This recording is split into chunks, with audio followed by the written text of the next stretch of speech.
నమస్తే, welcome to our channel. నేను పద్మిని. ప్రస్తుతం మనతో పాటు ఆయుర్వేదిక్ స్పెషలిస్ట్ డాక్టర్ నూరుజీ ప్రదీప్ గారు మనతో పాటు ఉన్నారు. మాట్లాడదాం. నమస్కారం అండి. నమస్కారం అమ్మా. ఏదైనా ఒక విష జ్వరం వచ్చిన తర్వాత కండరాళ్ల నొప్పులు అనేవి సర్వసాధారణంగా వస్తూ ఉన్నాయి. ఏంటి కండరాల నొప్పులు రావడం, మజిల్ పెయిన్ రావడానికి గల కారణం ఏంటి అనేది డెఫినెట్ గా ఫీవర్ తగ్గిపోయింది కదా, ఇప్పుడు ఎందుకు ఈ సమస్య వస్తుంది, ఇంత జటిలంగా ఎందుకుంది, లేకపోతే ఇంత దీర్ఘకాలికంగా ఎందుకుంది అనే ప్రశ్న ఖచ్చితంగా వస్తుంది. ఏమిటి డాక్టర్ గారు దీనికి ఆన్సర్? మీరు చెప్పిన ఫస్ట్ వర్డ్లోనే ఉంది ఆన్సర్. యాక్చువల్లీ అంటే దేనివల్ల వస్తుందని, విషమ జ్వరం. విషమ జ్వరం అంటే అన్ఈక్వల్ ఆర్ విషపూరితంగా జ్వరం ఉండడం.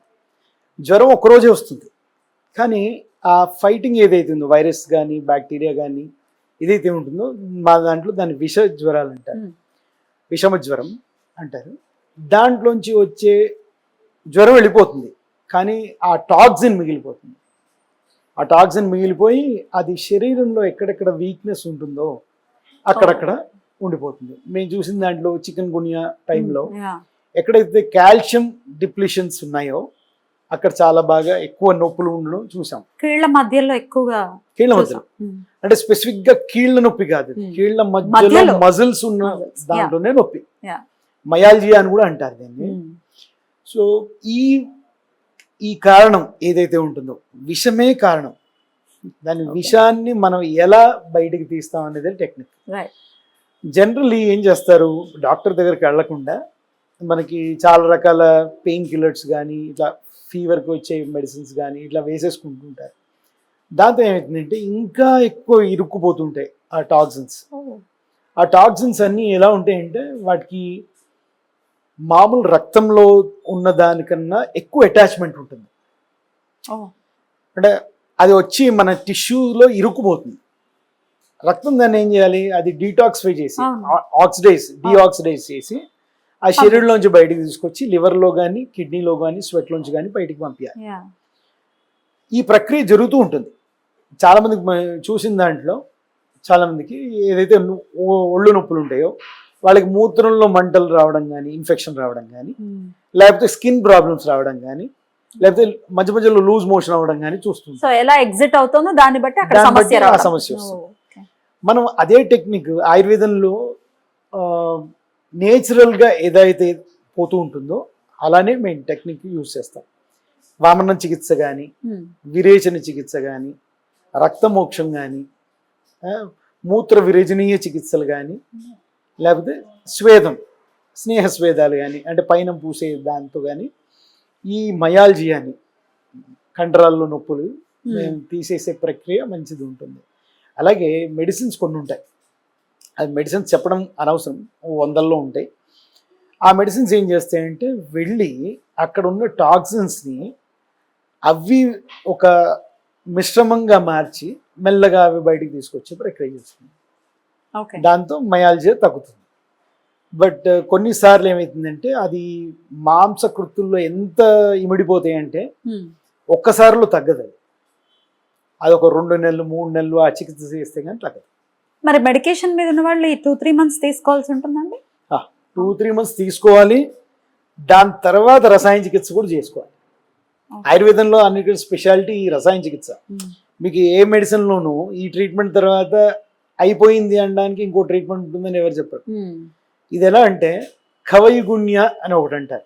అంటే అందరికీ ఒక్కొక్క వీక్ పాయింట్స్ ఉంటాయి. కొంతమందికి స్పైన్ వీక్ పాయింట్ ఉంటుంది, కొంతమంది లంగ్స్ వీక్ పాయింట్ ఉంటుంది, కొంతమంది బ్రెయిన్ వీక్ పాయింట్ ఉంటుంది. అంటే వాళ్ళకి మాటికి తలనొప్పులు వస్తుంది, ఏదొచ్చినా తలనొప్పి వచ్చేస్తుంది.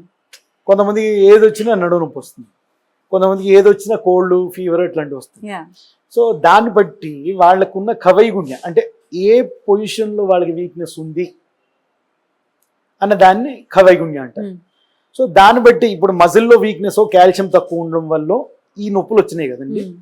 మనం విష పదార్థం తీసాం, కానీ మీరు ఏం చేయలేదు, దొంగను పట్టుకున్నారు కానీ తాళాలు వేయడం కానీ దాన్ని సీసీ కెమెరాలు పట్టడం అవన్నీ చేయలేదు. ఇది చేయడం అనేది రసాయనం. అంటే ఆ ఖవైగుణ్యాన్ని కొంచెం స్ట్రెంగ్తన్ చేయడానికి, ఇప్పుడు లంగ్స్ ప్రాబ్లం అనుకుంటున్నాం, లంగ్స్ని స్ట్రెంగ్తన్ చేయడానికి, మజిల్ ప్రాబ్లం ఉంది, మజిల్స్ని స్ట్రెంగ్తన్ చేయడానికి నార్మల్ కన్నా దాని ఒక రసాయన చికిత్స ఉంటుంది. అది అద్భుతమైన ప్రక్రియ ఆయుర్వేదంలో. దీనికి సర్టెన్ పీరియడ్ ఖచ్చితంగా కావాలి. సర్టెన్ పీరియడ్ కావాలి. అంటే మనకి కరెక్ట్గా డాక్టర్ ఏం చేస్తారంటే, ఆయుర్వేదిక్ డాక్టర్ వైద్యుడు ఏం చేస్తారంటే, ఏ టైంలో టాక్సిన్ వెళ్ళిపోయింది అని చూసి అక్కడి నుంచి ఈ ట్రీట్మెంట్ స్టార్ట్ చేస్తారు. ఎలా తెలుస్తుందండి వెళ్ళిపోయిందన్న? అంటే నొప్పి తగ్గిపోవడమేనా? తగ్గిపోవడమే కాదు, వాళ్ళు రకరకాల సైన్స్ చూస్తారు. ఇప్పుడు కొంతమందికి వేళ్ల మధ్యలో వచ్చిన నొప్పులకి వేళ్ళని ఇట్లా మధ్యలో కొంచెం ప్రెషర్ పెట్టి నొక్కితే నొప్పులు వస్తాయి. పెయిన్ వస్తుంది. ఆ నొప్పులు తగ్గిపోయినాయా లేదా అని ఇలా మామూలుగా నొక్కితే ఉండదు, అది వేళ్లతో పాటు నొక్కితే ఉంటుంది. సో అలా వాళ్ళ ముందర ఏ సమస్యతో వచ్చారు, వాళ్ళకి ఏముంది, ఇప్పుడు ఎలా తగ్గింది, ఎంత తగ్గిందో చూసి ఎప్పుడు ఈ ట్రీట్మెంట్ స్టార్ట్ చేయాలి అనేది ఒక టెక్నిక్. ఆ స్టార్ట్ చేస్తే ఇది పర్మనెంట్ క్యూర్. మీరు ఇందాక అన్నట్టు ఇది పర్మనెంట్ క్యూర్. పర్మనెంట్ వాళ్ళకి మళ్ళీ రాదు.